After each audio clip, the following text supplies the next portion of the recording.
Umiiyak si Rain habang nakatingin sa pregnancy test na hawak niya. Hindi niya alam kung anong gagawin dahil paniguradong paggagalitan siya ng tito at tita niya. Ang mga ito lang kasi ang nagpalaki at nag-alaga sa kanya. Bakit? Hindi ako pwedeng mabuntis. Hindi to pwede. Magagalit sa akin si tita at tito. Sagabal to sa pangarap ko eh. Umiiyak niyang saad habang sinusuntok ang kanyang tiyan. Wala sa plano niya ang magbuntis. Ngunit dahil sa isang gabing pinagsaluhan ng hindi kilalang lalaki, habang buhay niya itong dadalhin.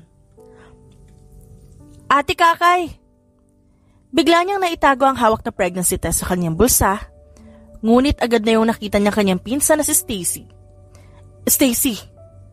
Ano yan? Umiling-iling siya, ngunit pilit na kinuha ni Stacy ang kanyang hawak. Doon, nakita nito na positive ang resulta. Nagmamakaawa siyang tumingin sa pinsan, ngunit ngumisilang ito sa kanya. Buntis ka? Stacy, wag. Hindi pwedeng malaman ni na tito at tita na buntis ako. Too bad, ate. Kating-kati na kasi akong palayasin ka rito. Mabuti na lang, nakahanap ako ng dahilan para mapalayas ka. Patuloy siyang nagmakaawa ngunit lumabas si Stacy.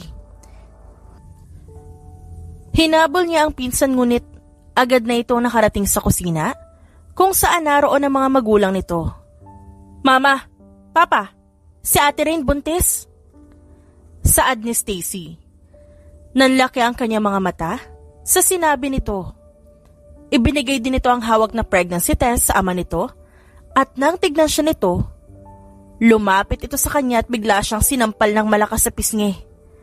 Dahilan kung bakit siya napaupo sa malamig na tiles. Walang yakang bata ka, buntis ka? Sinong bumuntis sa'yo? Galit na tanong ni Dominic na kanyang tito. Tito, hindi ko po alam. Ano? Naririnig mo ba ang sinasabi mo? Hindi mo alam kung sinong bumuntis sa'yo? Ikaw na nga itong pinalaki at inalagaan namin. Ngunit ito ang igaganti mo sa amin? Nagpabuntis ka at hindi mo alam? Kung sino ang ama ng dinadala mo, lumayas ka. Saad naman ni Laura na kanyang tiyahin. Umiiyak niyang tinignan ng tita niya. Galit ito sa kanya, lalo na ang kanyang tito Dominic. Si Stacy naman, walang pakialam at kumain lang. Muli niyang tinignan ng tito niya, ngunit puno ng galit ang mukha nito. Kaya wala na siyang nagawa, kundi ang tumayo sa kinauupuan niyang sahig. Dumiretso siya sa kwarto at doon nag-impake ng gamit. Awang-awa siya sa sarili. Ngunit, ano pa nga ba magagawa niya? Tatanggapin niya na lang ang katotohanan, kahit masakit. Lumipas ang maraming taon. Namuhay siya kasama ang 3 anak. Tama, 3 ang kanyang anak at puro ito lalaki. Mama, bakit po 4 na tuldok kami dito? Pero 3 lang naman po kami. Kinain po ba ni Blake yung isang tuldok? Inosenteng tanong ng panganay niyang anak na si Blade. Hoy, hindi ko yan kinain ah. Nambibintang ka na naman dyan. Baka si Blaze ang kumain. Tignan mo nga oh. Kumupit na naman siya ng biskwit sa tindahan ni Mama. Kaya tumataba yan eh. Kasi puro siya kain. Katwira naman ang pangalawa niyang anak na si Blake. Pinagtulungan niyo ako 2. Mama oh. Inaaway ako ni Kuya Blake at Kuya Blade. Sumbong ng pangatlo niyang anak na si Blaze. Blade, Blake, tigilan niyo na ang kapatid niyo. Saway niya sa mga anak. Pero bakit po kasi 4 na tuldok ito, Mama? Hindi po pa talaga siya kinain ni Blade o ni Blaze? Anak, hindi. Siya si Blair, ang bunso niyong kapatid. Ha? Bunso, akala ko po ba ako ang bunso, Mama? May hindi ka po sinasabi sa amin? Nakasimangot na saad ni Blaze. Mga anak, makinig kayo sa akin. Ang totoo niyan, 4 kayong magkakapatid eh. May nangyari lang noon, kaya hindi natin kasama ngayon si Blair. Paglaki nyo, maiintindihan nyo rin. Makikita pa po ba namin si Blair, Mama? Oo naman. Gagawin lahat ni Mama ang lahat para makita natin si Blair ulit. Tumango ang 3 niyang anak, kaya napangiti na lang siya. 6 na taon na ang nakakalipas ngunit hanggang ngayon, hindi pa rin niya nakakalimutan ang trahedyang nangyari. Umaasa siyang buhay pa ang anak niyang babae at hahanapin niya ito kahit anong mangyari. Mama, bakit po may mga lolo at lola ang kaklase namin tas kami po wala? Tanong ni Blaze. Sa edad na 5 ng kanyang mga anak, curious sa mga ito sa mga bagay-bagay, kaya palaging nagtatanong. Sasagutin niya naman ito, kahit paminsan, puro kalokohan na nga mga tinatanong sa kanya. Nasa malayong lugar kasi sila anak, pero soon, makikilala niya rin sila. Mama, bakit po ang tubig sa dagat maalat tapos po ang tubig sa pool lasang chlorine? Tanong ni Blake. Nakatikim ka na ng chlorine?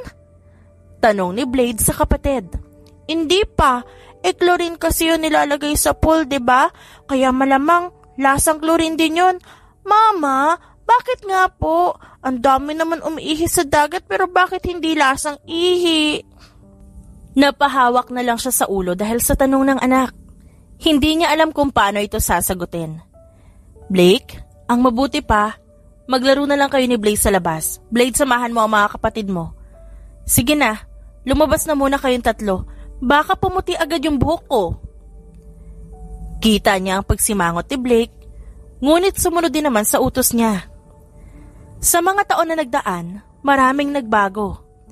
Hindi na siya muling bumalik sa bahay ng tito at tita niya dahil sa takot na nararamdaman. Inaamin niya na binalak niyang ipalaglag ang mga anak ngunit hindi niya itinuloy. Mag-isa niyang binuhay ang sarili kahit nahirap siya. Dahil nga, 4 ang nasa sinapupunan niya. Akala niya, pagkatapos niya mga anak magiging maginhawa ang buhay niya ngunit nagkamali siya. Nagkaroon ng sunog sa ospital na pinag-anakan niya. At doon, nawala ang nag-iisang anak niyang babae na si Blair. Tanging ang 3 lalaki lang daw ang naisalba, ngunit hindi siya nawawalan ng pag-asa na isang araw. Makikita niya rin ito. Magkakasama rin silang lahat. Hindi siya susuko na mahanap ito. Lumabas siya sa bahay at pumunta sa maliit niyang tindahan. Naipundar niya ito nang ibenta niya ang iilang sketch noong nagbubuntis pa lang siya. Pangarap niya kasing maging isang fashion designer. Ngunit dahil nga nabuntis siya, hindi na natuloy. Mama, pahingi po ako biskwit. Agad niyang nilingon ang anak na si Blaze. Sa 3 niyang anak, ay si Blaze ang pinakamatakaw, kaya ito rin ang pinakamataba. Anak, hindi ba't kumuha ka na ng biskwit kanina? Kanina pa po yun. Iba pa ngayon. Gutom na po ako ulit. Nakasimangot na sagot ni Blaze. Napailing na lang siya. Dahil sa naging sagot nito, kumuha siya ng 3 biskwit at binigay kay Blaze. Bigyan mo ang Kuya Blake at Kuya Blade mo. Huwag mo suluhin yan, Blaze, ha? Tumangutango lang si Blaze at kinuha ang biskwits. Pagkatapos, lumabas na rin ito kaya inayos niya na ang paninda. Nang matapos sa ginagawa, lumabas siya ng tindahan at tumambay sa bangko. May mga bangko kasi sa harapan ng kanyang tindahan. Pinagmamasdan niya ang 3 anak na naglalaro. Natawa na lang siya na makitang inagaw ni Blaze ang pagkain ni Blake. Miss, I'm so gutom na po. Do you have pagkain? Agad siyang napalingon nang marinig ang boses ng isang bata sa kanyang harapan. Bumungad sa kanya isang batang sobrang cute. Hindi niya alam ngunit para bang gusto niyang yakapin ng bata. Para bang may connection silang dalawa. Ha? Sabi ko po, kung may food ka po, I'm so gutom na kasi. I don't know where Papa is. Sagot ng bata. Mabilis siyang kumilos at dumukot ng biskwit sa tindahan bago ibinigay sa bata. Paano ka napunta dito sa amin? Nasaan ang mga magulang mo? I was just playing kanina sa park po and I saw butterfly. Sinundan ko po yung butterfly and napunta ako here. Papa said, wag ako magpanik kapag na-lost ako. Hindi ko na po alam kung nasa na ang daan pabalik sa park. I walked and nagutom ako. That is why I asked you po kung mayroon ka pong food here. You're so maganda po just like me. Tama ka. Pareho tayo maganda. Anong pangalan mo? I'm Hestia po. I want you to be my mama tuloy. Will papapayag kaya to my request? Inosenteng tanong ng batang babae. Nanlaki ang kanyang mga mata sa sinabi ng bata. Unang pagkikita pa lang nila itong ngunit gusto na agad siya nitong gawing mama? Baby, hindi ako pwedeng maging mama mo kasi may mga anak na ako.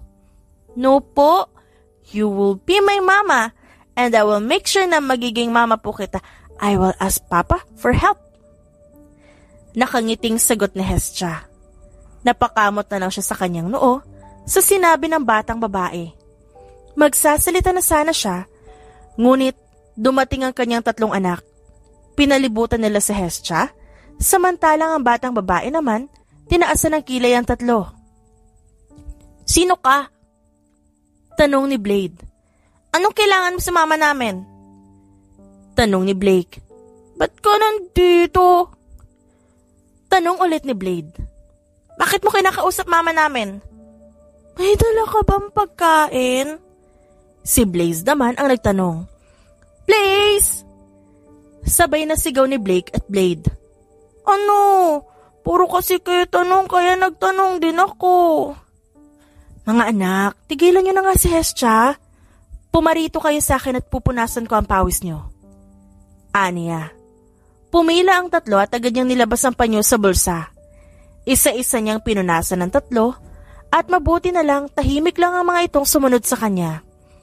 Mama, sino po siya? Tanong ni Blake. Siya si Hestia, anak. Naligaw siya dito sa atin. Nanghihingi siya ng pagkain, kaya binigyan ko. Sila po ba ang son mo, Mama? You don't look like them. Saad ni Hestia. Mama? Sigaw ng 3. Oo, Hestia. Anak ko nga sila. Pare-parehong nakakunot ang noo ng 3. Natawa na lang tuloy siya sa itsura ng mga ito. Para kasing inagawan ng laruan. Mama, ba't tinatawag kanyang mama? Tanong ni Blake. Anak mo rin po ba siya, Mama? May iba ka pang anak? Dami mo naman pong anak, Mama. Saad ni Blade. Mama, bakit mas malaking biskwit ang binigay mo sa kanya, tas sa amin hindi? Si Blaze naman ang nagtanong. Hindi niya na alam kung paano sasagutin ang tanong ng 3. Mga anak, ang mabuti pa pumasok na muna kayo sa loob. Sige na, magpahinga na kayo doon. Ano ba naman yan, Mama? Kanina lang pinapalabas mo kami, tapos ngayon pinapapasok mo naman kami. Gulo mo talaga, Mama. Reklamo ni Blake, ngunit agad din namang sumunod. Nang makapasok ang 3 sa kanilang bahay, agad niyang hinarap si Hestia na nakatitig sa kanya. Hestia, ihahatid na lang kita sa park na sinasabi mo? Pero, can you be my mama po? Hindi pwede, baby eh. But why? Kasi nga may mga magulang ka na. At ako naman, may mga anak na. Si Papa lang po ang meron ako. And so what po kung may anak ka na? They can be my brother naman eh. Actually, they look like Papa. Mangiyak-ngiyak na sabi ng bata na halos maubusan pa ng hininga. Pinakalma niya ito. Hindi pa rin pwede, baby eh. Sige na, pumunta na tayo sa park. At baka kanina ka pa hinahanap ng papa mo. Kita niya ang pagsimangot ni Hestia. Kaya mahina niyang kinurot ang pisngi nito. Hinawakan niya rin ito sa kamay at agad na naglakad. May malapit na park sa lugar nila, kaya doon niya dinala ang bata. "Papa!" Sigaw ni Hestia. Bumitaw si Hestia sa kanya at lumapit sa isang lalaki.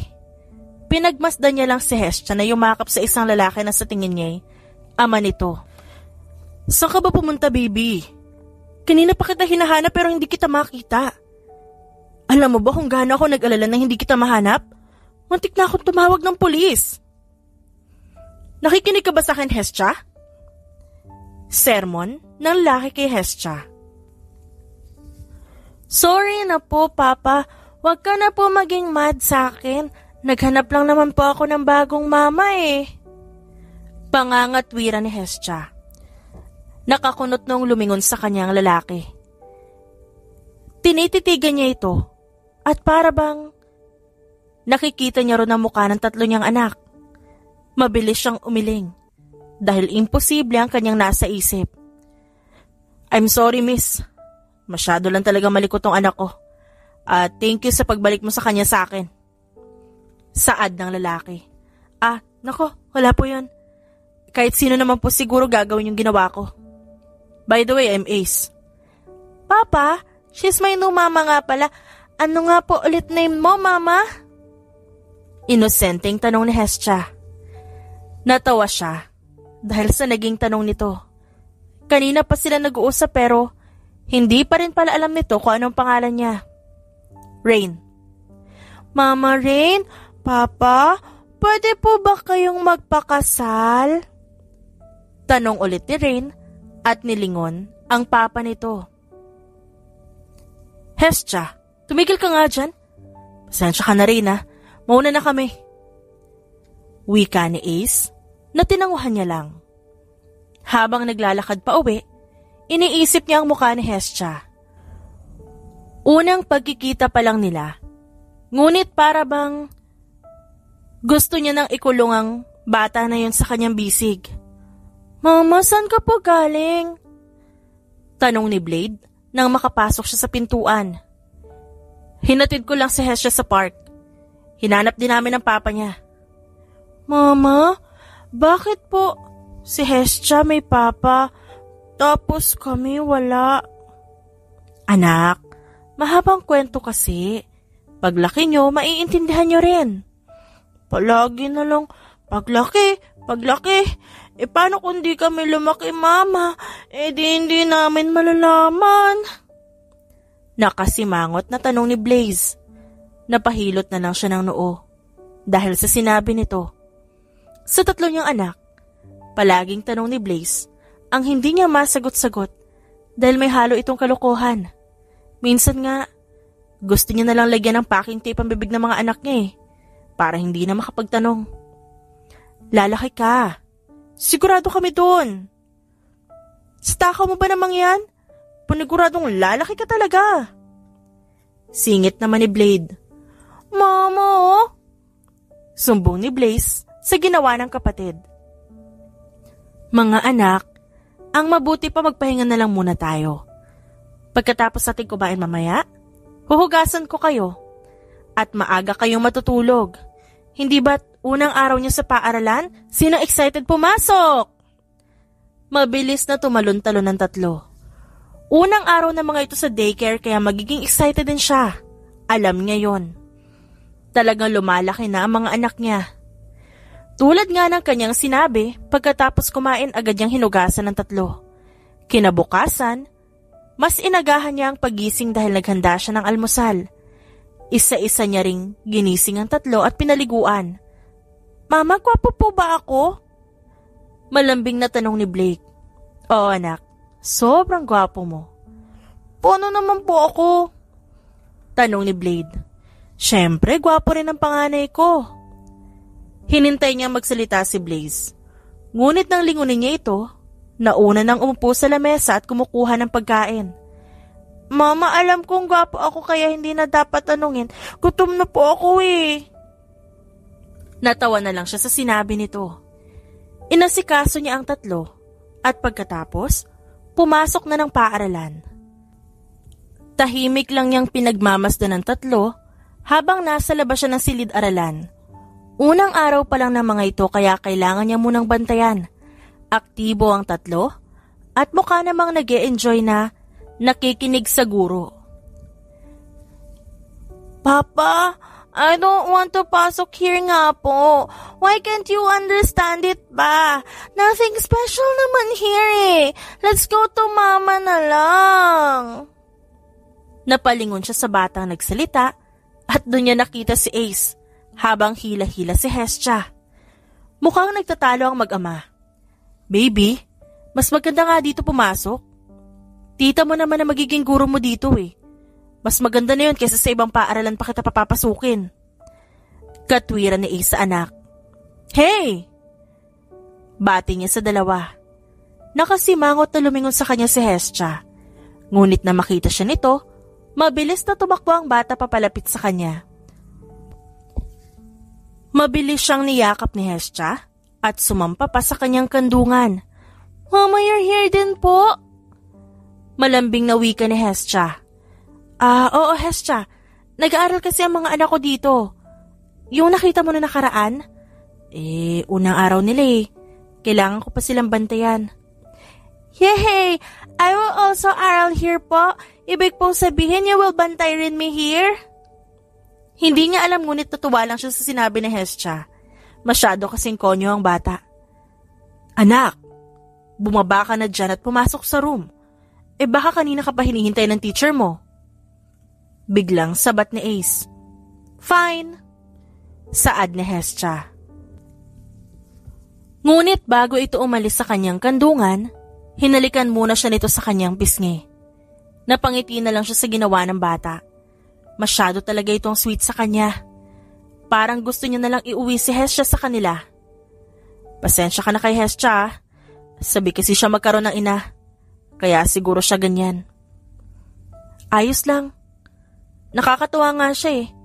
Para siyang girl version ng mga anak ko. Patuloy siyang nakapagkwentuhan habang pareho nilang pinagmamasdan ng mga bata sa loob. Samantala, masaya naman si Hestia nang makita ang kanyang Mama Rain na sa murang edad ay mature na ang kanyang pag-iisip. Namanan niya yun sa kanyang ama. Hoy, ikaw yung bata kahapon ah. Sigaw sa kanya ng isang bata. Nang tignan niya ito, doon niya nakita ang tatlong anak ng kanyang Mama Rain. Hi! Anong ginagawa mo dito? Masungit na tanong ng isa. I will study here eh. I'm Hestia. Ako si Blake. Blade pangalan ko. Blaze nga pala Hestia. May pagkain ka ba dyan? Hindi niya alam. Ngunit tumawa siya dahil sa sinabi ni Blaze. Kahapon, ganon din ang tanong sa kanya ng batang lalaki. I don't have pagkain here with me eh, but later Papa and I will eat. You want to sama to us ba? Ang arte mo naman magsalita. Puna ni Blake. I'm sorry. Ganito ako eh. Anak kayo ni Mama Rain, right? Kung pagmamasdan silang apat, ay para bang hindi sila 5 taong gulang. Tuwid na tuwid silang magsalita at parang matatanda na. Oo, bakit? I want her to be my mama rin kasi. Bakit?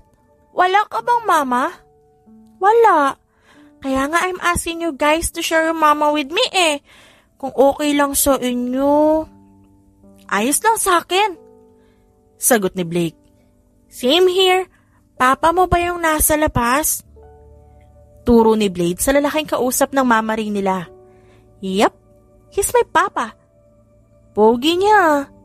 Gusto ko rin siya maging papa. Wala kasi kaming papa eh. Saad ni Blade. Sure, I have a plan.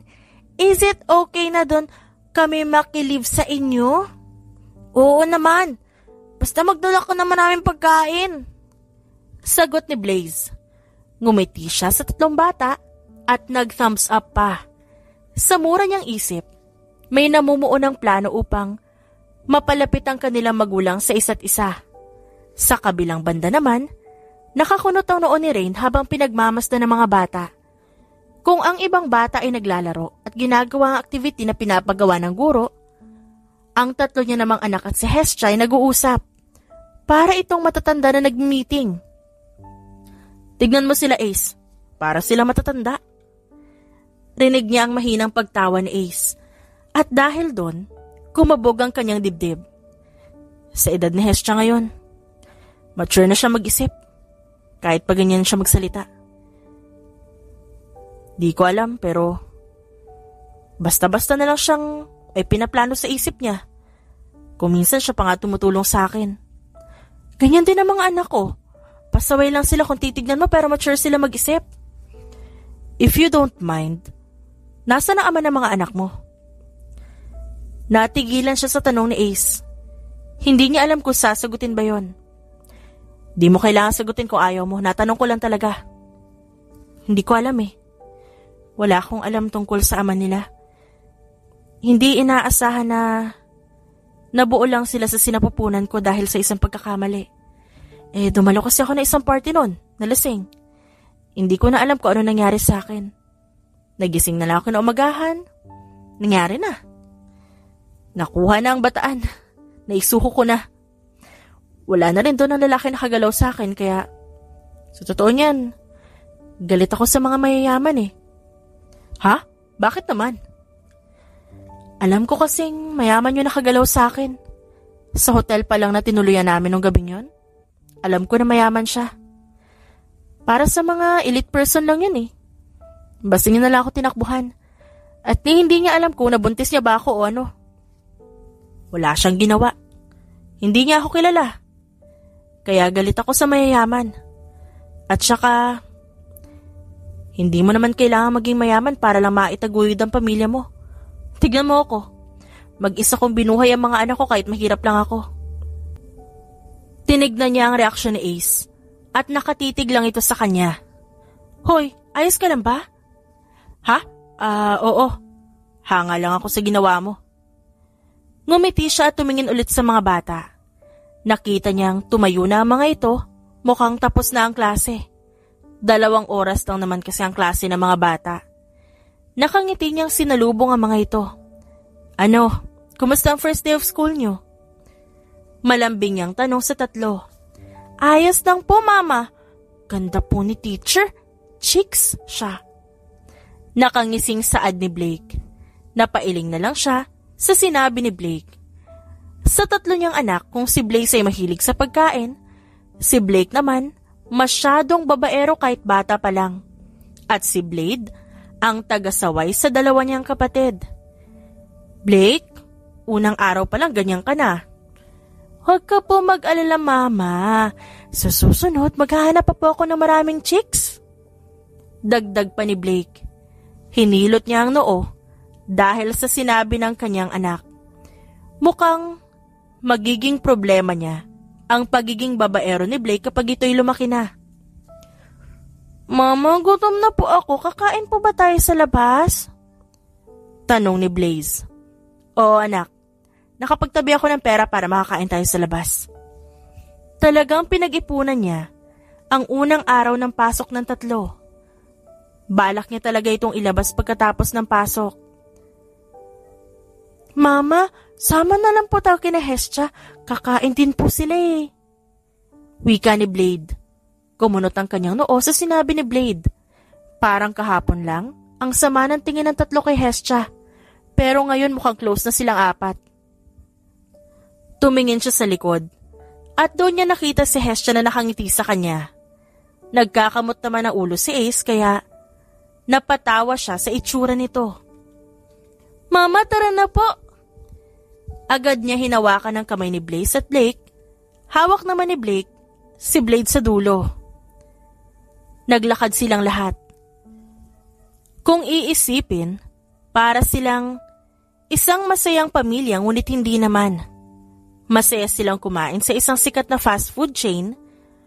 Puro kalokohan pa rin ang ginagawa ng 3 niyang anak habang tumatawa lang si Hestia. Mama, I'm pretty sure po na tomorrow titira na kami sa house mo. Ha? Titira ka sa bahay namin? Yes po. And also, Papa, okay lang naman po yun sa inyo, right? Kahit na nagtataka, tumango na lang siya sa sinabi ni Hestia.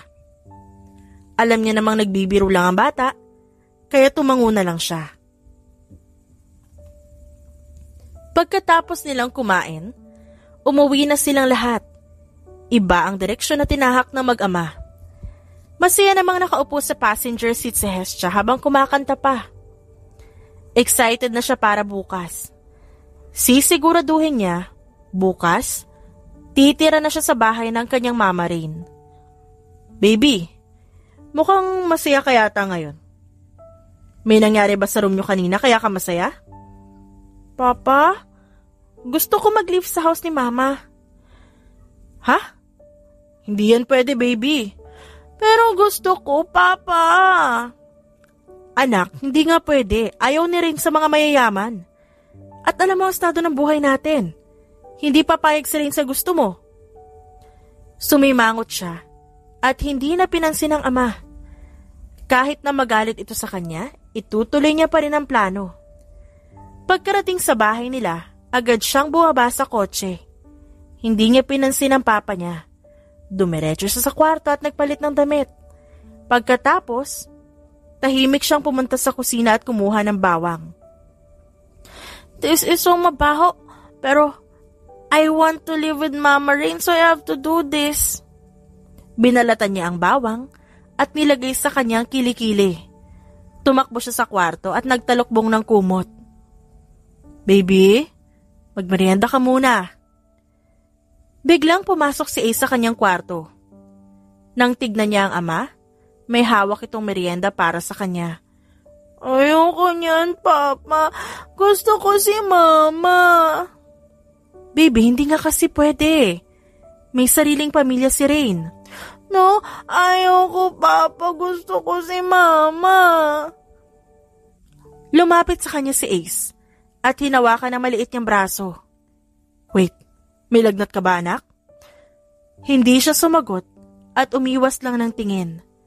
Ayaw niya sana magsinungaling sa ama pero gusto niya talaga makasama ang Mama Rain niya. Please po, Papa, I want Mama Rain. I will not eat any kind of food kapag di tayo tumira dun sa house ni Mama. Pagkatapos niyang sabihin yun, tumalikod siya sa ama. Napangiti siya nang marinig ang pagbukas-sara ng pinto. Agad niyang kinuha ang cellphone sa ilalim ng unan at may tinawagan.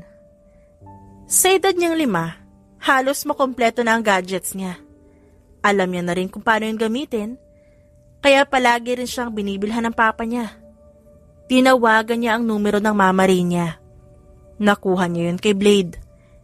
Hello? Sino ito? Ba't ko tumatawag sa cellphone ng mama ko? Manliligaw ka ba niya? Scammer ka siguro, no? Huwag ka na ulit tatawag. Boses yun ni Blade. Kuya Blade? Sino yan? Chicks ba yan? Akin na. Baka ako hinahanap niyan. Boses naman ni Blake. Kuya Blade, tanungin mo po kung may pagkain siya. Saad naman ni Blaze. Guys, it's me. Me? Sinong me ka? Wala kaming kilalang me. Kuya Blade, I'm Hestia po. Ay, ikaw pala yan, Hestia. O ano, kamusta ang plano mo? Kumana ba? Yes, baka tomorrow, nandiyan na kami sa house niyo. Ayos! Galingan mo pa magpanggap ha? Ilang minuto pa silang nag-usap at binaba niya ang cellphone. Excited na talaga siyang tumira sa bahay ng Mama Rain niya. Kinabukasan naman, maagang gumising si Rain para ipaghanda ng almusal ang tatlo. Abala siya sa pagluluto ng itlog nang biglang may kumatok sa pinto. Pinatay muna niya ang kalan bago tinignan kung sino yon. Ace? Nagtataka niyang tanong. Tama, si Ace nga.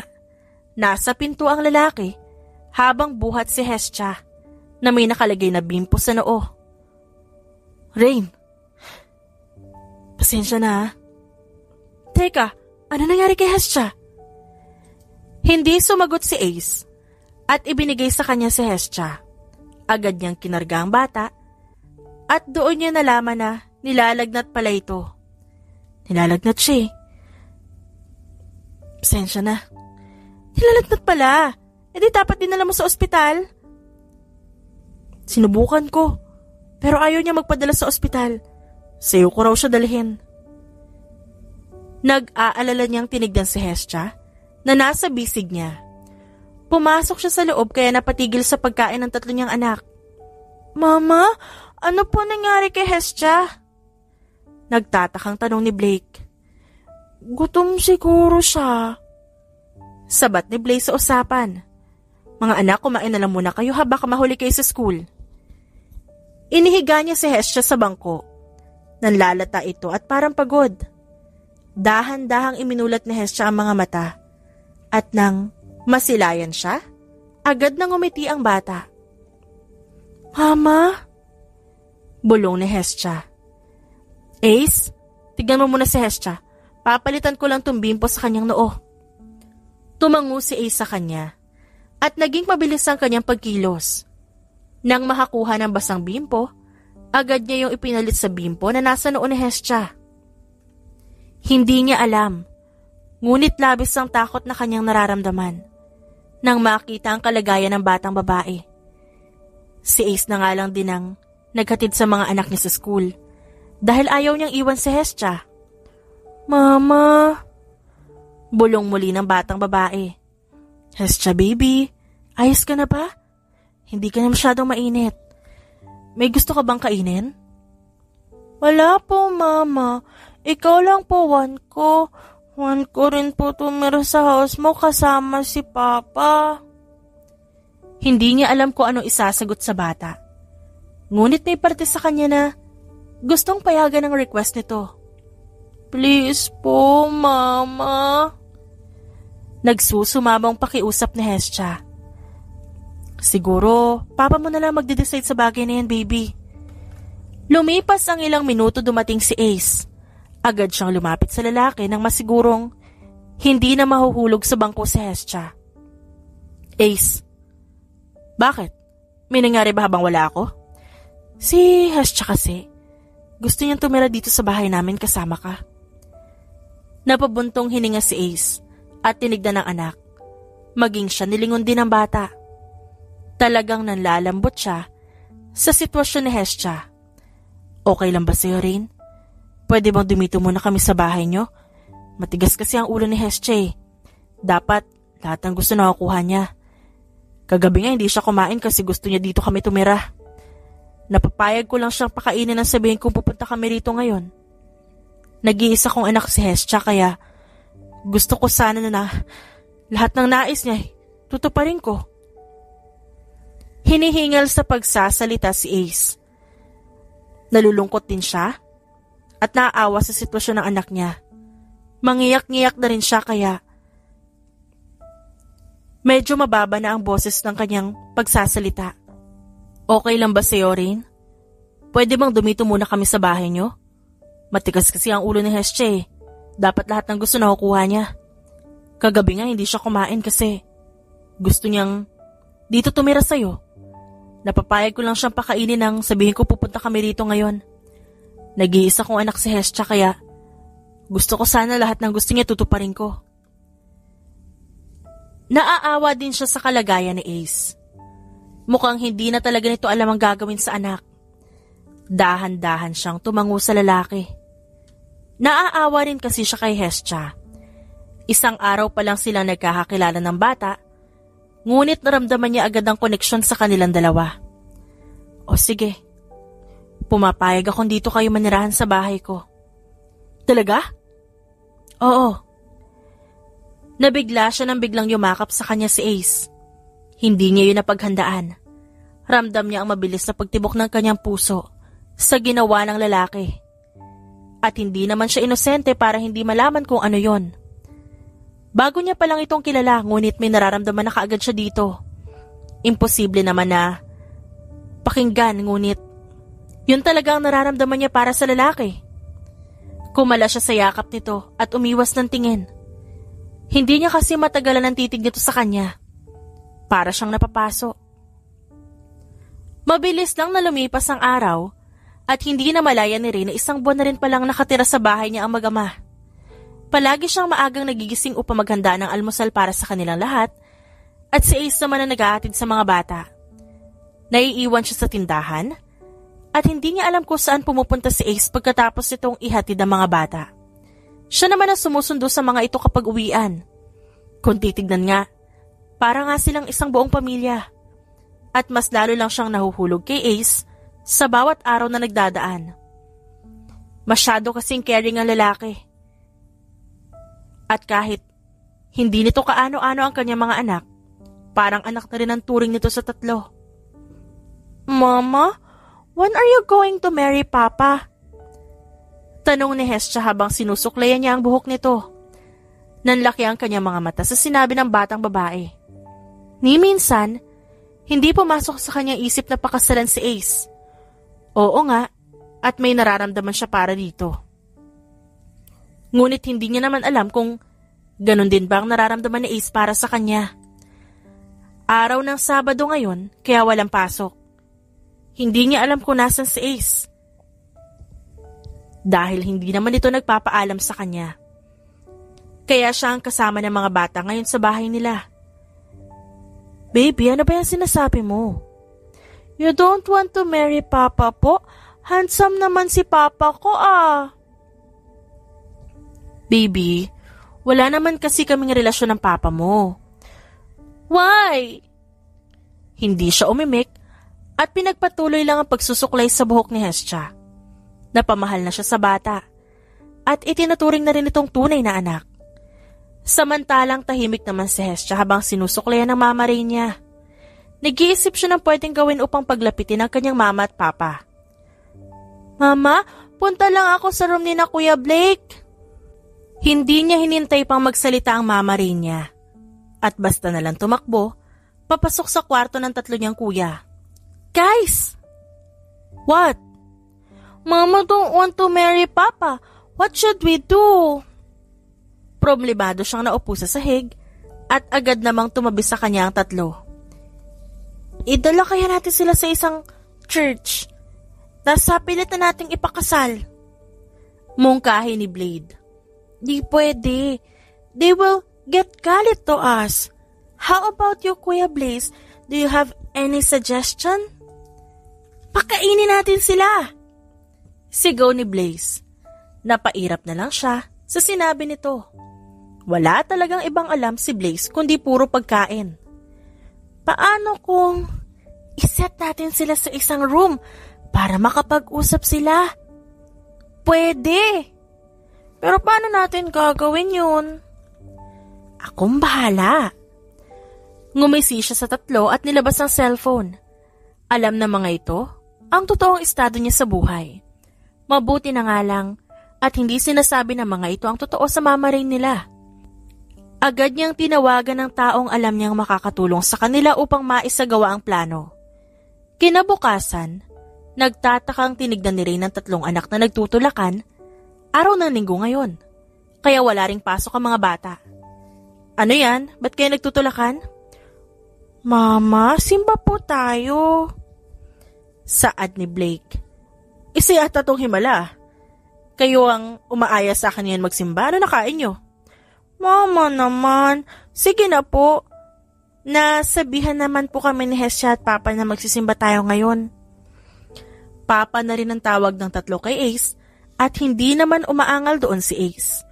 Tuwang-tuwa pa nga ito sa tuwing sinasabi ng mga bata na, Papa, siya ng mga ito. Oo na po, mag-aayos na ako ng sarili.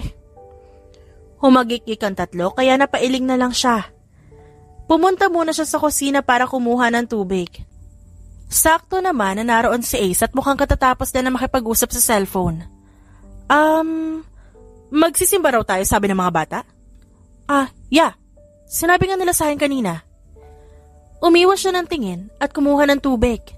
Hindi sinasadyang may natapon na tubig sa sahig, ngunit hindi niya yun napansin. Pagkatapos uminom, agad niya nang inilagay sa lababo ang baso. Aalis na sana siya ngunit naapakan niya ang basa sa sahig. Ipinikit na lamang niya ang kanyang mga mata at hinintay na bumagsak. Ngunit may mga brasong pumalibot sa kanyang bewang. Hey! Ayos ka lang ba? Boses yun ni Ace. Nang imulat niya ang kanyang mga mata, doon niya nakita si Ace na hawak siya. Dahan-dahan siyang tumango at inayos ang lalaki ang pagkakatayo nilang dalawa. Ngunit, agad din na nanlaki ang kanyang mga mata nang biglang may tumulak sa kanya sa likod at tumilapon siya kay Ace. Natumba ang lalaki kasama siya at aksidente niyang nahalikan ng labi ng lalaki. Hindi niya alam kung ilang segundo ang nagiging pagkalapat ng kanyang labi sa lalaki at nang ma-realize ang kanilang posisyon, doon lang siya tumayo. Hala, sorry, hindi ko sinasadya. It's okay. Nakangiwing saad ni Ace. Lumingon siya sa kanyang likuran at doon niya nakita si Hestia na inosenteng nakatingin sa kanilang dalawa. Mukhang alam niya na kung sino ang salarin na tumulak sa kanya. Sorry, Mama. I didn't sadya to push you to Papa. Bye po. Inosente nitong saad at nagmamadaling umalis. Napahawak na lang siya sa kanyang sintido dahil sa sinabi ni Hestia. Narinig niya na lang din ang mahinang pagtawa ni Ace. Masyado talaga maloko ang anak ko. Pasensya na rin. Sige na, mag-ayos ka na ng sarili mo. Tumango siya at bago pa man siya makalabas ng pinto, ay may binanggit si Ace na lalong nagpalakas ng tibok ng kanyang puso. But, I am not sorry for the accidental kiss. I like it. Hanggang sa makarating sila sa simbahan, ay iwas siya kay Ace. Nahihiya siya sa nangyari. Ngunit ang mga bata naman, pilit silang pinaglalapit dalawa. Nasa pagitan nilang dalawa si Hestia at nasa gilid niya ang tatlong anak. Tahimik lang silang nakikinig sa sermon ng pare. Nang magsimula na ang batian ng Peace be with you, isa-isa niyang hinalikan ng tatlong anak. Mama, ako din. Kiss niyo rin ako ni Papa. Nag-aalangan siyang yumuko kasabay ni Ace at hahalikan na sana ang pisngi ni Hestia. Ngunit umiwas ang bata kaya sumakto sa labi ni Ace ang kanyang halik. Agad siyang lumayo at tinakpan ang bibig. Napangisi na lang si Ace habang ang mga bata naman sa kanyang gilid ay mahinang tumatawa. Pagkatapos magsimba, kumain sila sa isang restaurant. Nag-aalala nga siya dahil mukhang mamahalin ang restaurant na pinuntahan nila. Hindi kayo mahal dito, Ace. Mukhang pamayaman to. Alam mo naman na ayaw kong gumastos ng malaki. Don't worry, ako nang bahala. Sige na, umupo na kayo. Sigurado ka ba? Oo naman. Matapos mag-order ay halos ilang minuto ang itinagal at dumating na rin kaagad ang order nila. Masaya silang kumakain. At nang maramdaman na naiihi siya, agad siyang nagpaalam. Ngunit nang saktong tumayo, ay may hindi siya sinasadyang mabunggong babae. What the hell? Are you blind? Sigaw ng babae. Sorry. Hindi ko sinasadya. Oh girl, come on. Alam ko sinadya mo. Hindi mo ba ako kilala? I'm Maricar Gutierrez, the famous designer of Gutierrez Clothing Company. Doon niya lang namukaan ng babae. Isa ito sa iniidolo niya noon pa man. Ngunit hindi niya naman inakala na ganito pala ang ugali nito. Masyado matapobre. Hindi niya rin kasi talaga sinasadyang mabunggo ito. Pasensya na. God! Bakit ba nagpapapasok ang restaurant na to na mga katulad mo? Mukhang cheap. Shut your mouth, lady. Hindi ko gusto ang sinasabi mo. At di mo magugustuhan ang gagawin ko sa'yo kapag pinagpatuloy mo pa ang sinasabi mo. Sabat ni Ace. Ace, leave. Hindi niya alam ngunit nagmamadaling umalis ang babae sa kanyang harapan. Kilala mo siya? Nagtatakang tanong niya sa lalaki. Hindi. Simpleng sagot naman ni Ace. Kumunot ang kanyang noo at hindi naniniwala sa sinabi ng lalaki. Agad na siyang umalis at tumiretso sa banyo. Hindi naman siya nagtagal doon at nang makalabas, handa na ring umuwi ang mga bata. Nag-enjoy ba kayo, kids? Tanong niya sa apat na bata na makauwi sila. Yes, Mama. Kain po tayo dun ulit. Sarap ng food nila. Ako rin po, Mama. Kinindatan ko pa nga yung isang waitress eh. Type siguro ako ng waitress na yun. Kasi ngumiti siya sa akin. Ewan ko sa'yo, Blake. Di ka pa nga tuli eh. Singit naman ni Blade. Mama, next time po kain ulit tayo doon sa restaurant. Wag na po nating isama si Kuya Blake. Puro chicks na lang nasa isip. Sagot ni Hestia. Kita niya ang pagsimangot ni Blake. Ngunit hindi na rin naman nakipagtalo. Kahit siya nag-e-enjoy din naman.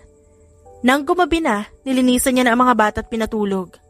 Sa kwarto rin ng tatlo natutulog si Hestia at hindi niya alam kung bakit. Nang pumunta siya sa kwarto niya, doon niya nakita si Ace. Para itong naiinip.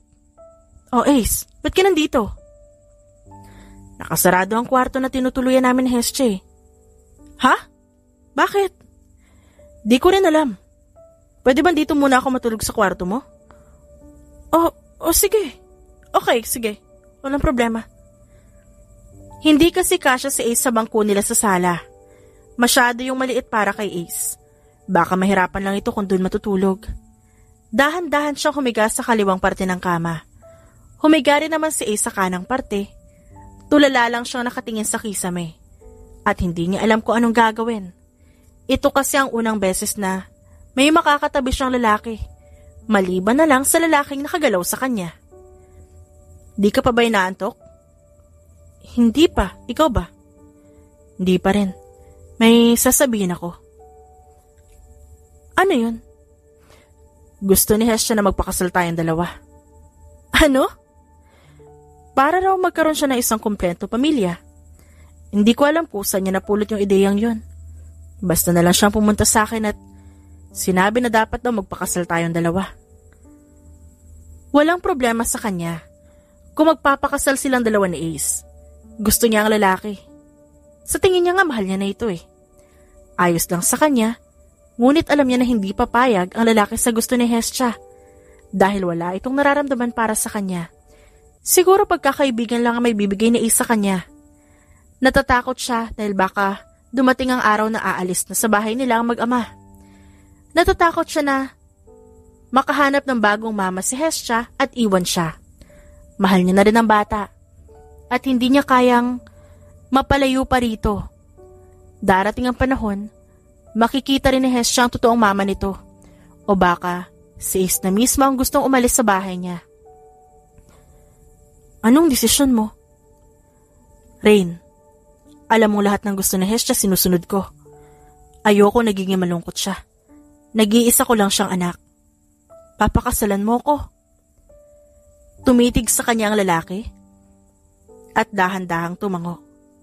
Naging sanhi yun ng paglakas ng tibok ng kanyang puso. "Pumapayag ka bang pakasalan ako, Ring? Ang totoo niyan, may sasabihin ako sa'yo eh." "Ha?" "Mahal kita, Rin. Hindi ko alam kung kailan yun nagsimula pero nagising na lang ako isang araw, mahal na kita. Para bang hindi kumpleto ang araw ko kung hindi kita nakikita. Mabuti na lang at hanggang ngayon, pinapatira mo pa rin kami ni Hestia dito sa bahay mo.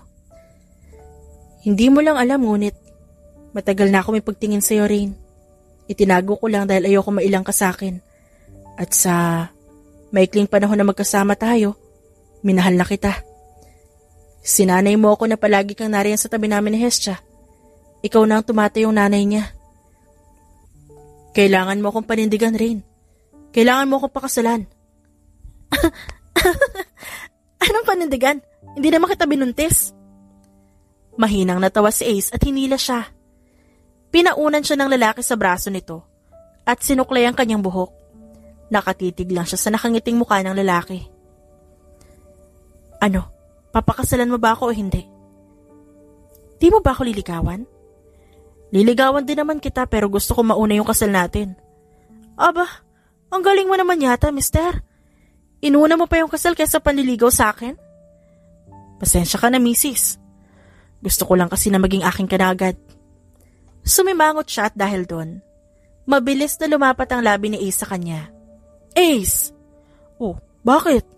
Akala ko kasi nang hihingi ka ng kiss kaya hinalikan kita." "Ewan ko sa'yo."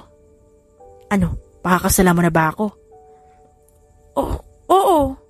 May choice pa ba ako?" Ngumiti si Ace at muli siyang hinalikan. Ramdam niya ang pag-iingat doon. "Matulog ka na para bukas, masikaso natin ang kasal." Umirap siya upang itago ang kilig na nararamdaman. Ayaw niya munang umamin kay Ace. Sa kanya na lang yan aaminin kapag tuluyan na silang ikinasal. At nang gabing yon, natulog siyang masaya. Kinabukasan, mukha kaagad ni Ace ang kanyang nabungaran. Naalala niya ang pag-amin ng lalaki sa kanya kagabi, kaya agad namula ang kanyang muka. Hanggang ngayon hindi siya makapaniwala na mahal din siya ni Ace. Akala niya, wala lang para dito ang mga ginagawa niya. Hinaplos niya ang mukha nito. Masyado itong gwapo. Mas makinis pa nga yata ang mukha nito kaysa sa kanya. Pinagnanasahan mo ba ako? Hala, gising ka na? Binuksan ng lalaki ang mga mata nito.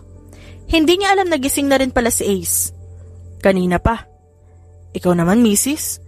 Siguro may nararamdaman ka na rin sa akin, oh. Wala kaya?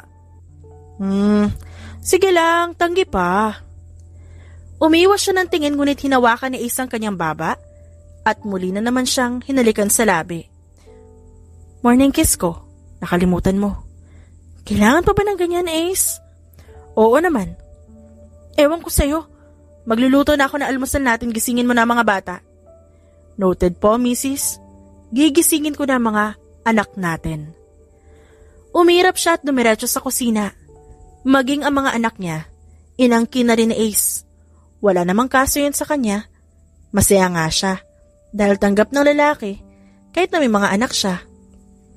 Mama! Halos sabay-sabay na sigaw ng apat. Sino sa inyo ang nag-lock ng kwarto ng Papa Ace nyo?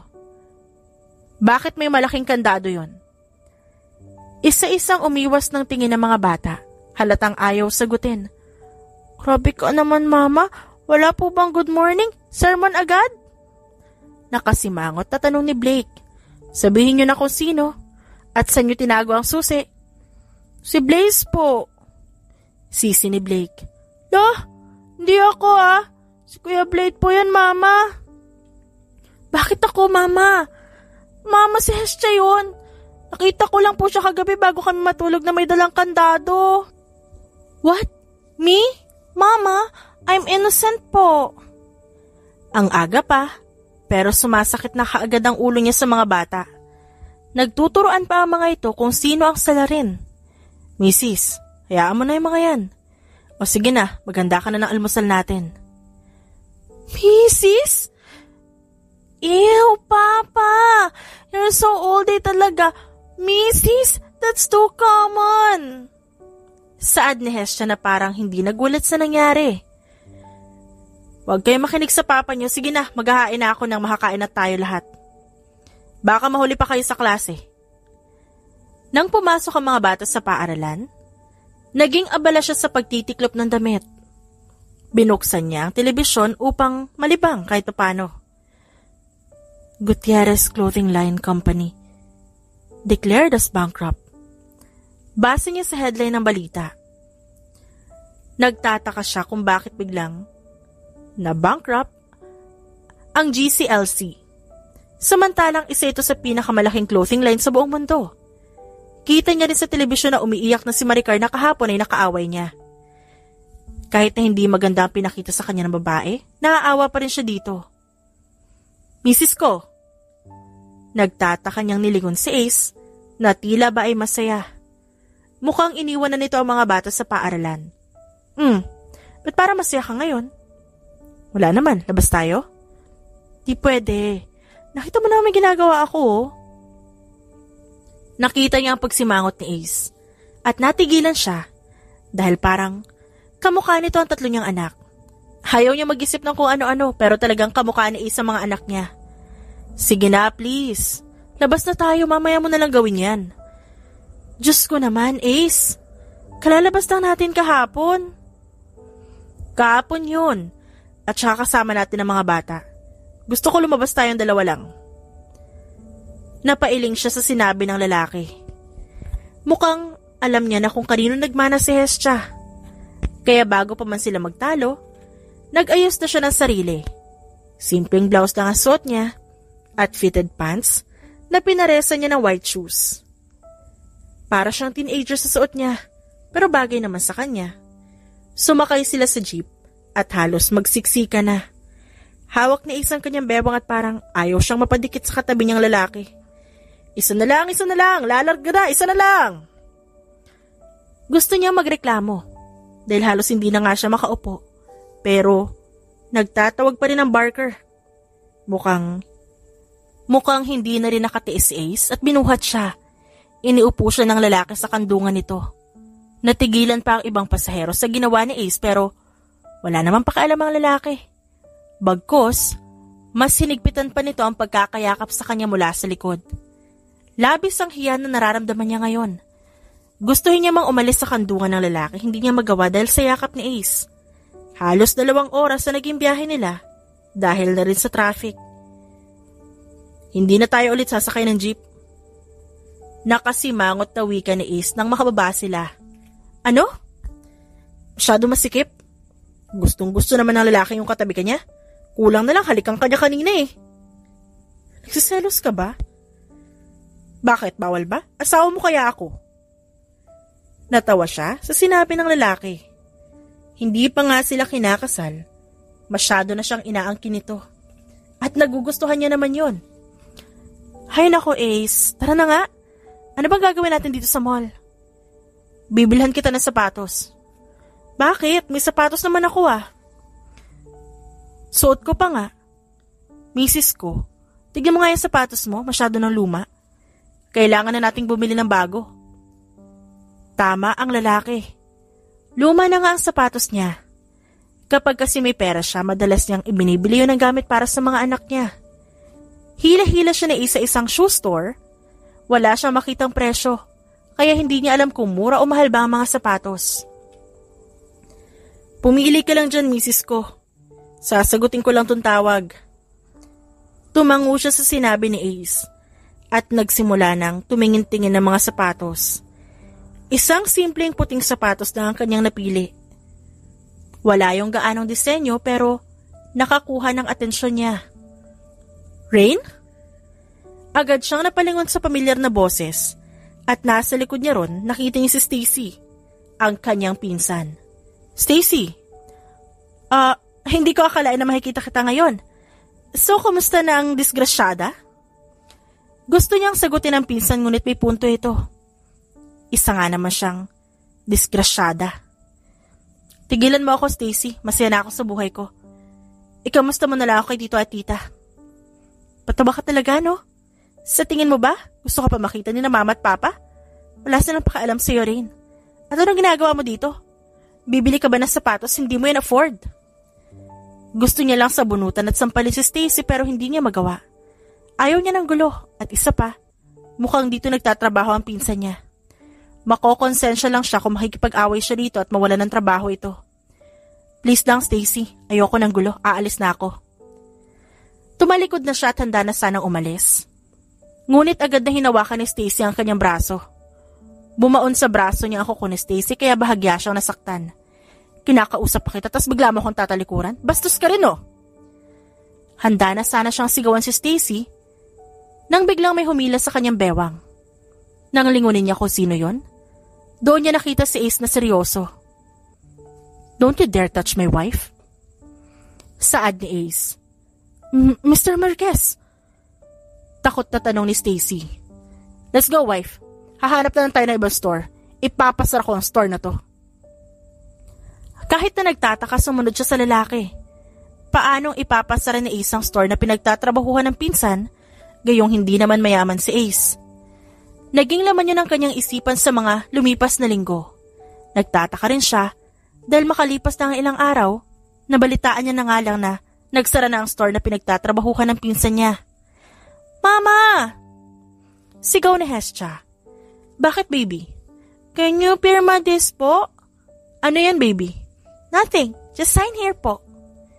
Kahit na nagtataka, pinirmahan niya ang papeles na inabot ni Hestia sa kanya. Ano ba kasi yan, baby? I don't know po. Inutusan lang ako ni Papa na mag-sign sa'yo. Sinundan niya ng tingin si Hestia nang bigla itong umalis sa tabi. Ilang segundo lang at nakangiting mukha naman ni Ace ang pumunta sa kanya. Thank you, Mrs. ko. Ha? Bakit? You just signed the marriage contract. What? Marriage contract? Yes. Hindi mo ba nabasa? O hindi mo binasa? Anyway, thank you for signing, Mrs. ko. Ngayon asawa na talaga kita. Baka kasi hindi mo pirmahan kapag ako nagpapirma sa'yo kaya si Hestia na lang ang inutusan ko. Ang galing mo rin, no? Talagang si Hestia pa ang inutusan mo para magpapirma sa akin? Nahihiya kasi ako, misis ko. Napairap siya sa sinabi ng lalaki. Hindi halatang nahihiya ito dahil parang ahas nga kung nakalingki sa kanya. Kulang na nga lang buong katawan niyang yakapin ni Ace eh. At wala rin naman siya magagawa doon dahil ngayon mag-asawa na silang dalawa. Lumipas ang mga araw. Naging masaya naman ang pagsasama nilang dalawa ni Ace. Alam na rin ng mga bata ang tungkol sa kanilang dalawa, masaya pa nga ang mga ito. Dahil sa wakas daw, kumpleto na silang pamilya. Mama, wala pa po bang baby brother or sister sa tummy mo po? Inosenteng tanong ni Hestia. Namula siya dahil sa tanong ng bata. Aaminin niya ang halos ilang beses na rin may nangyari sa kanilang dalawa ni Ace at baka nga ngayon buntis na siya. Rinig niya pa ang malakas na pagtawa ni Ace sa tanong ng anak. Tinignan niya ito ng masama ngunit hindi siya nito pinansin. Bakit mo naman naisip yan, baby? Kasi po, sabi ng classmate ko, may baby sister daw po siya sa tummy ng mami niya. I felt jealous. Oo nga po, mama. Kahit kami nainggit na din. Saka, paano po napunta ang baby sa tummy, mama? Tanong ni Blake. Alam ko. Siguro kinain niya si baby kaya nandun sa tummy niya.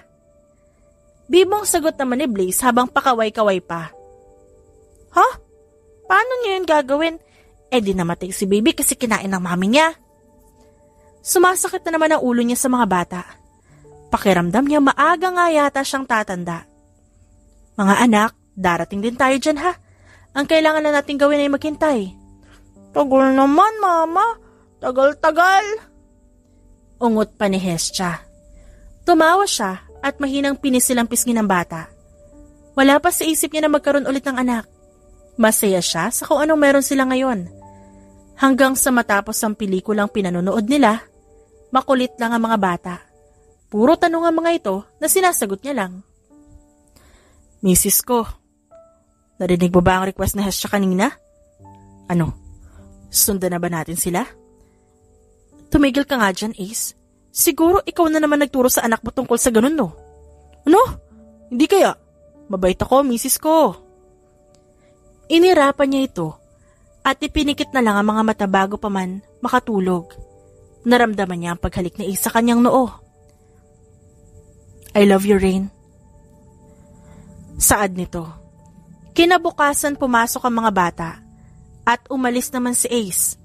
Mukhang problemado pa nga ang lalaki at gusto niya sana itong tanungin ngunit hindi niya na ginawa dahil nagmamadali itong umalis. Abala siya sa pagwawalis sa harapan ng kanyang bahay nang biglang may pumarada na pulang kotse sa kanyang harapan. Hindi niya sana ito papansinin. Ngunit, nang bumaba ang may-ari ng kotse, hindi niya maiwasang pagmasdan nito. Ang may-ari lang naman ng kotseng yun ay ang iniidolo niyang fashion designer na si Cassandra. Tanda niya pa ang nangyari nun, dahilan kung bakit siya nabuntis.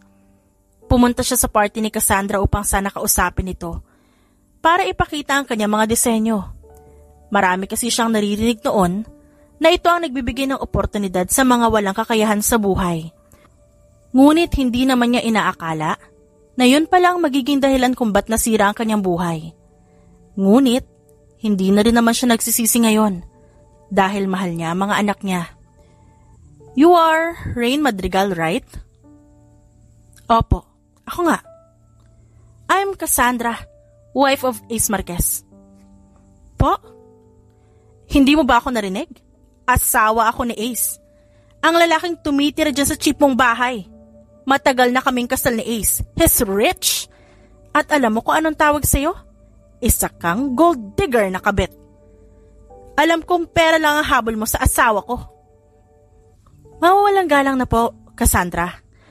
Parang... Sa totoo lang, wala ka sa lugar na magsalita ng ganyan. Just in case, hindi mo alam. Kasal ako kay Ace at hindi siya mayaman. At siya mismo ang pumunta dito sa akin upang makasama ako ng anak niya. Bakit hindi mo tanungin si Ace kung ba't niya ako pinuntahan dito? Pinuntahan mo ako dito pero wala ka namang alam. Mabuti pa umalis ka na sa bahay ko at baka makasuhan pa kita ng trespassing. Tandaan mo ito, Rain. Babawiin ko ang asawa ko. Babawiin ko si Ace. Hindi ako makakapayag na mapunta sa iyo ang asawa ko, proud mistress? And gold digger ka. Wala akong pakialam sa iyo. Kahit isaksak mo pa sa baga mo si Ace. Nagpupuyo siya sa galit. Gusto niyang saktan si Ace. Nagsinungaling ito sa kanya. At ibig lang sabihin nun, walang bisa ang marriage contract na pinirmahan niya. Hindi sila totoong mag-asawa ni Ace. Hindi niya tinapos ang pagwawalis at dumiretso sa kusina. Uminom siya ng tubig upang kahit papaano mabawasan ang galit na nararamdaman niya. Ngunit hindi yun nakatulong. Rain! Rain! Walang emosyon niyang tinignan si Ace nang dumating ito. Mukhang nagmamadali pa ang lalaki. Unti-unti siyang lumapit dito at sinampal ito na malakas. Walang iya ka. Nagtiwala ako sa iyo, Ace. Pinaniwalaan kita. Wala naman akong sa iyong ginagawang masama, di ba? Pinatuloy ko kayo rito sa bahay ko. Bakit kailangan mo magsinungaling sa akin, ha? Bakit mo ako niloko? Matatanggap ko pa sana eh. Na nagpapanggap ka lang na mahirap. Pero yung malaman ko na may asawa ka na, yun na hindi ko matanggap. Ginawa mo akong kabit. Deserve ko ba to? Deserve ko ba maging kabit mo?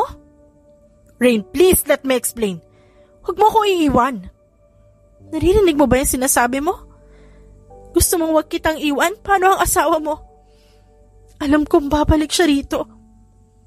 At baka nga kasuhan niya pa ako eh. Hindi mo na kailangan pa magpaliwanag sa akin, Ace. Lumayas ka. Lumayas ka sa harapan ko at huwag ka na magpapakita sa akin. Rain, umalis ka na lang. Parang awa mo na. Umiiyak na siya. At umiiling ang lalaki. Pilit siyang niyayakap ni Ace ngunit tinutulak niya ito papalayo. Babalik ako. Babalikan kita. Hanggang sa makaalis si Ace, umiiyak lang siya. Kahit nga nakabalik na ang mga bata, ganun pa rin ang ayos niya.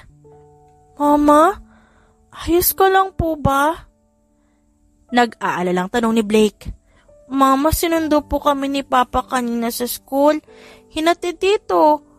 Pero umalis din po agad sila ni Hestia. May pupuntahan ba sila, Mama? Bakit di niya tayo sinama? Mama, magsalita ka po. Pabayaan niyo na lang ang papa niyo, mga anak. Nagugutom na ba kayo? Sandali lang, ha? Ipaghahanda ko kayo ng merienda. Sandali lang. Halos ilang araw na siyang walang imik.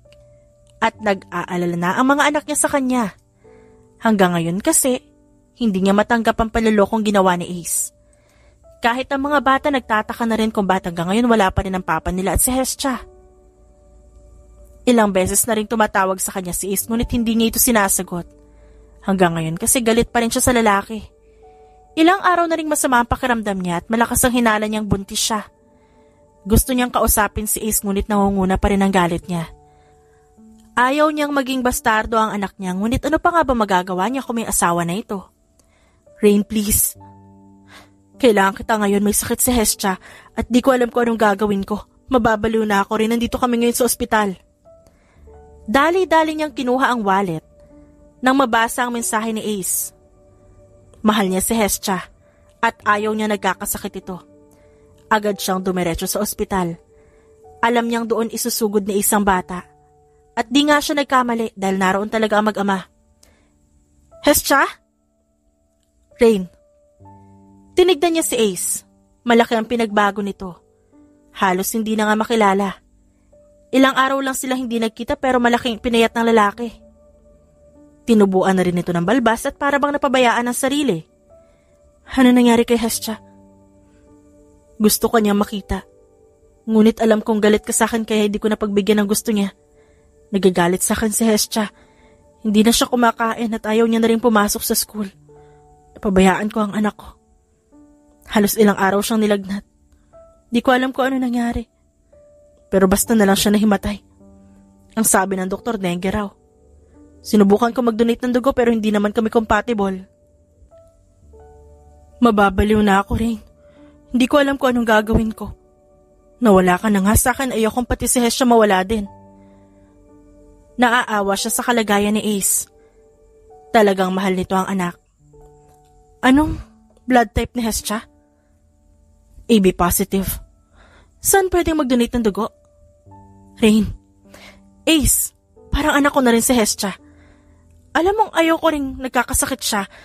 Kaya sabihin mo na sa akin kung saan pwede mag-donate. Sasamahan kita. Hanggang sa makarating sila sa isang opisina, wala silang imika ni Ace.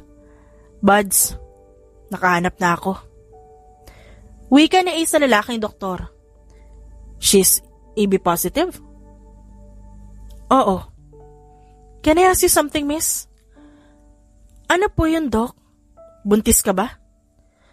Nalaki ang kanyang mga mata sa tanong ng doktor. Paanong nalaman nito na buntis siya? Teka, paano niyo ho nalaman? At saka hindi ako sigurado kung buntis ako. I don't know. Basta, nararamdaman ko lang na buntis ka base sa paghinga mo. Anyway, kung buntis ka nga, hindi ka pwedeng mag-donate ng dugo. Sorry buddy, pero kailangan mo ulit maghanap ng dugo. Lumingon siya kay Ace, at kita niya sa mga mata nito ang kislap. Huwag ka magpakasaya. Hindi pa ako sigurado kung buntis nga ba talaga ako. What?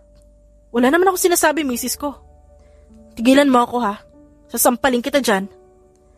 Matapos niyang sabihin yon, agad na siyang umalis sa opisina ng doktor. Dumiretso siya sa kwarto ni Hestia at doon pinakatitigan ng bata. Samantala, masaya namang pinagbasdan ni Ace ang pintuan na nilabasan ni Rain. Hindi siya makapaniwala na buntis ito. At sigurado naman siya ang ama ng bata. She looks like Hestia.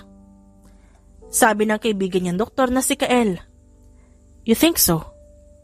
Oo, magkamukha silang dalawa ni Hestia. Sabihin mo nga sa akin, buddy. Siya ba ang ina ni Hestia? Totoong magkamukha si Hestia at Rain. Yun ang una niyang napansin nung una silang magkita ni Rain, ngunit ayaw niyang umasa. Ngunit sana nga, si Rain na lang ang totoong ina ni Hestia. Buds, kaya mo ba ng rush DNA test?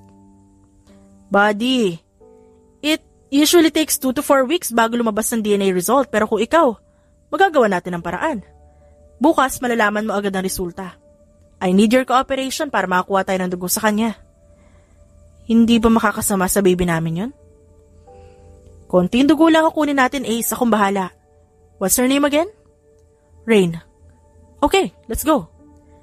Tumango siya at sabay nilang pinuntahan ang kwarto ni Hestia. At doon nga nakita niya si Rain na nakahawak sa kamay ng bata. Miss Rain, I need a sample of your blood. Ha? Bakit? Akala ko ba bawal ako kunan ng dugo? Magkakaroon lang ako ng test para masiguro na buntis ka nga talaga. Kapag hindi, pwede ka mag-donate ng dugo kay Hestia at kapag oo naman, hahayaan ko na lang na babaliw tong kaibigan ko na maghanap ng donor. Sinamaan niya ng tingin si Kael. Nababaliw na nga siya sa sitwasyon niya ngayon, pero ito, nagbibiro pa ang kanyang kaibigan. Kita niya ang pagtataka sa mukha ni Rain ngunit pumayag din naman. Nakaramdam siya ng excitement sa ideyang malalaman niya na ang totoo. Kung talaga nga na si Rain ang ina ni Hestia, talagang pakakasalan niya na ito sa simbahan. Agad din namang umalis si Kael. Matapos kunan ng dugo si Rain, tinapik pa nito ang kanyang balikat.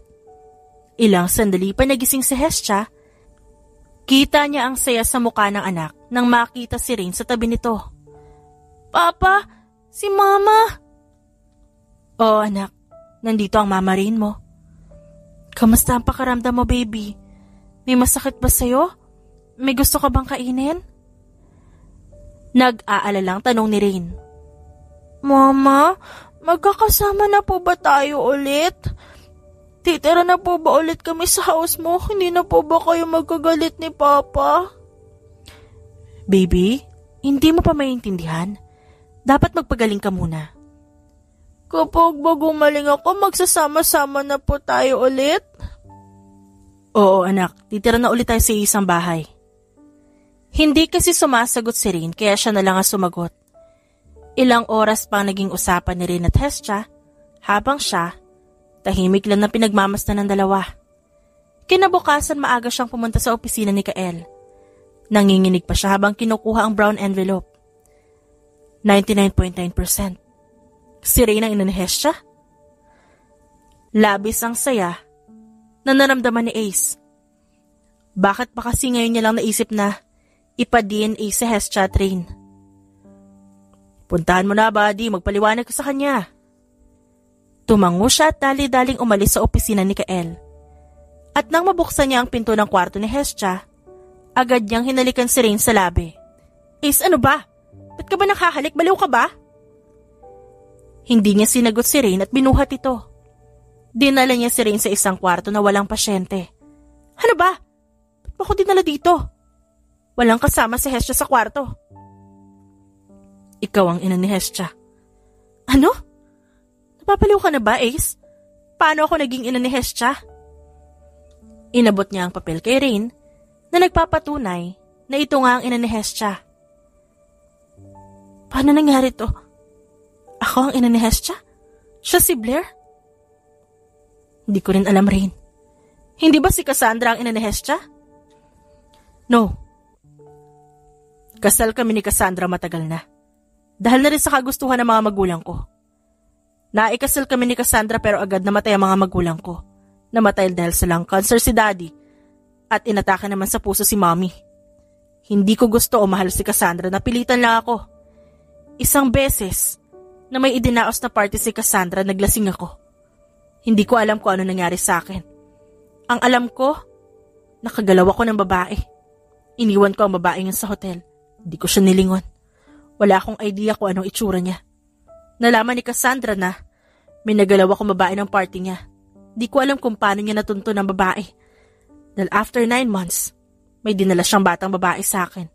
Ang sabi niya anak ko raw yun. Nung una hindi ako naniwala. Pero nagsigawa ako ng DNA test at nag-positive ang result. Anak ko nga talaga ang batang babae at pinangalanan ko siyang Hestia. Walang pagmamahalan ang namamagitan sa amin ni Cassandra. Hinahayaan ko lang siya sa gusto niya. Palagi siyang nasa ibang bansa, nagliliwaliw. Hanggang sa hindi na siya umuwi sa bahay namin. Namuhay lang kaming dalawa ni Hestia. Nababalitaan ko na lang na may ibang lalaki siya sa ibang bansa, kaya hindi na siya umuwi sa amin. Ace, nakilala ka ni Hestia. Nung una, kita ko agad na magkamukha kayong dalawa pero hindi ko pinansin. Una pa lang, sinabi mo agad sa akin na ayaw mo sa mayayaman. Kaya ka nagsinungaling sa akin at nagpanggap na mahirap. Ginawa ko yun para kay Hestia. Ayokong nalulungkot siya. Lahat ng gusto niya binibigay ko. Nagpanggap ako mahirap kasi ayaw ko maging malungkot siya. Mahal na mahal ko ang anak ko rin. Hindi ko naman alam na habang kasama kita, mamahalin din kita. Hinahal kita rin. Nagpanggap ako mahirap kahit na ang dami kong trabaho sa kumpanya ko. Pero mas pinili kong makasama ko kayo kasi mahal ko kayo. Please, Rain, patawarin mo ako. Pero ginawa mo akong kabit. Yun ang hindi ko matanggap. Sa Russia kami nagpakasal ni Cassandra. Napapirma ko na siya ng divorce paper namin. Pinuntahan ka lang niya sa bahay kasi gusto niya magkagalit tayong dalawa. Gusto niyang guluhin ako. Kung ako ang ina ni Hestia, ibig sabihin nga siya si Blair. Ikaw ang ama ni Blake, Blade at Blaze. Alam mo ba kung gaano yung hirap na dinanas ko noon? Dahil lang nadisgrasya ako. Alam mo ba kung gaano ako kinutiyan ng sarili kong tito at tita dahil nabuntis ako ng taong hindi ko kilala? Naghihirap ako, Ace. Hindi ko natupad yung pangarap ko dahil sa pagbubuntis ko. Alam kong kasalanan ko lahat rin. Kaya nga nandito ako sa harapan mo at humihingi ng tawad sa iyo ngayon. Nandito ako para bumawi. Maging sa mga anak natin.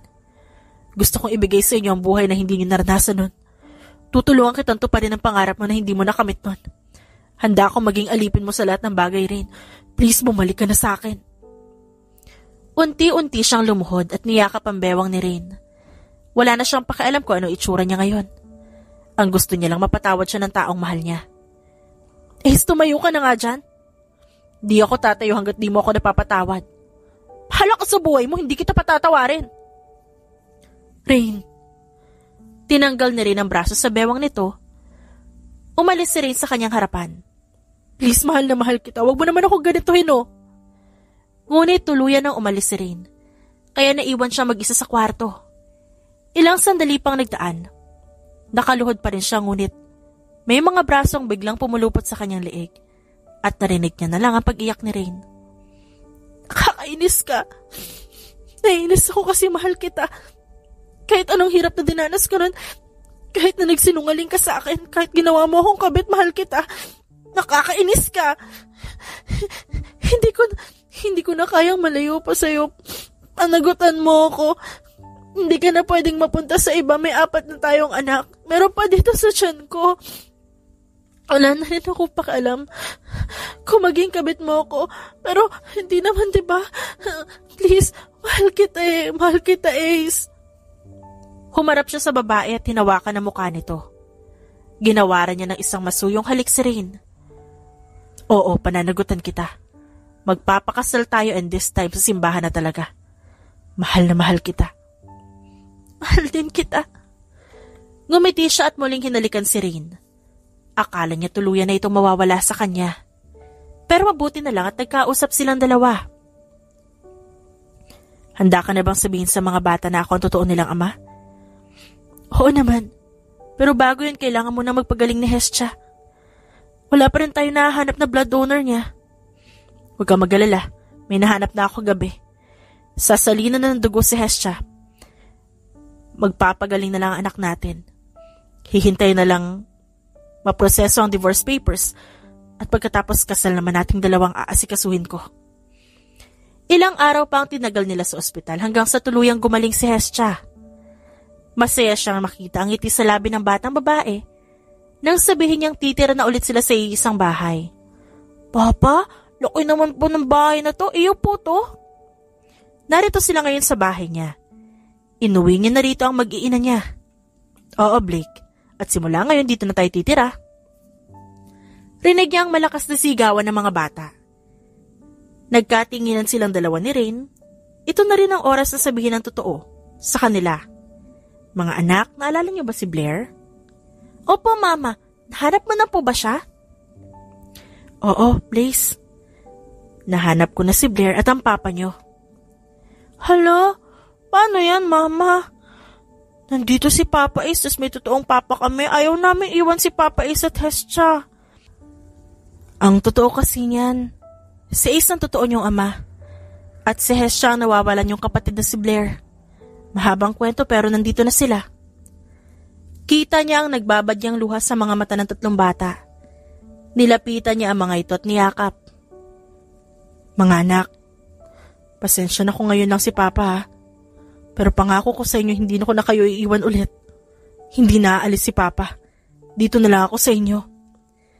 Nag-iyakan silang lahat pero masaya siya. Dahil agad siyang natanggap na 3 bata.